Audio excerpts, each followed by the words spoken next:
तिला बोलवलं आणि त्या ठिकाणी विचारलं की सगळे दरवाजे बंद असताना तुला कुणी दरवाजा उघडला?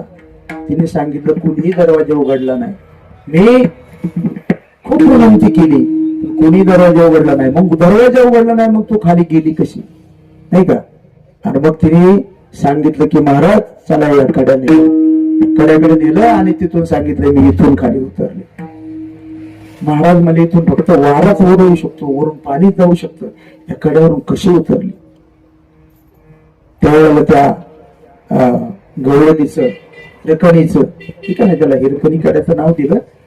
तिने सांगितलं की महाराज या कड्यावरून उतरण्याकरता राजा होऊ लागत नाही, याला आई व्हावं लागत, ठीक आहे ना. तिचं बाळ घरी होतं, त्या बाळासाठी ती कडा उतरून खाली गेली. महाराजांनी तिचा सन्मान केला आणि त्या कड्याला हिरकणी बुरुंज म्हणून नाव दिलं.